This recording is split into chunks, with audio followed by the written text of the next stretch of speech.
Hello friends, welcome back to my channel. ಇವತ್ತು ನಾನು idli sambar powder recipe ತೋರಿಸುತ್ತೇನೆ. ಇದಕ್ಕೆ ಬೇಕಾದ ಇಂಗ್ರೀಡಿಯೆಂಟ್ಸ್ 2 ಟೇಬಲ್ ಸ್ಪೂನ್ ಕಡಲೆಬೇಳೆ, 2 ಟೇಬಲ್ ಸ್ಪೂನ್ ಉದ್ದಿನಬೇಳೆ, 2 ಟೇಬಲ್ ಸ್ಪೂನ್ ಧನಿಯಾ, 10 ಬೇಡಿಗೆ ಮೆಣಸಿನಕಾಯಿ, ಕರಿಬೇವಿನ ಎಲೆ 10, 1 ಟೇಬಲ್ ಸ್ಪೂನ್ ಜೀರಿಗೆ, 1/2 ಟೇಬಲ್ ಸ್ಪೂನ್ ಮೆಂತ್ಯ, ಚಿಟಿಕೆಯಷ್ಟು ಇಂಗು, 2 ಟೇಬಲ್ ಸ್ಪೂನ್ ಆಯಿಲ್. ಸ್ಟವ್ ಮೇಲೆ ಪ್ಯಾನ್ ಇಟ್ಕೊಂಡು ಆಯಿಲ್ ಹಾಕಿ ಆಯಿಲ್ ಬಿಸಿ ಆದಮೇಲೆ ಕಡಲೆಬೇಳೆ, ಉದ್ದಿನಬೇಳೆ, ಜೀರಿಗೆ ಸೇರಿಸಿ ಸ್ವಲ್ಪ ಫ್ರೈ ಮಾಡಿ, ನಂತರ ಧನಿಯಾ, ಬೇಡಿಗೆ ಮೆಣಸಿನಕಾಯಿ, ಮೆಂತ್ಯ ಚೆನ್ನಾಗಿ ಬ್ರೌನ್ ಕಲರ್ ಬರೋವರೆಗೂ ಫ್ರೈ ಮಾಡ್ಕೊಳ್ಳಿ.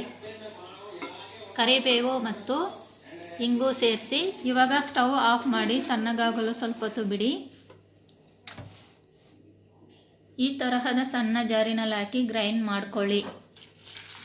ಇದು ತುಂಬ ತಣ್ಣಗಾಗಿದೆ. ಇವಾಗ ಜಾರಿನಲ್ಲಿ ಹಾಕಿ ಗ್ರೈಂಡ್ ಮಾಡ್ಕೊಳ್ಳೋಣ.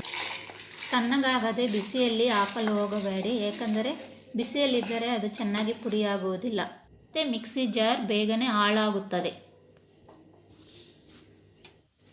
ನಾನು ಇವಾಗ ಗ್ರೈಂಡ್ ಮಾಡಿದ್ದೇನೆ ನೋಡಿ, ಈ ಥರ ನುಣ್ಣಗೆ ಪುಡಿ ಮಾಡ್ಕೊಳ್ಳಿ.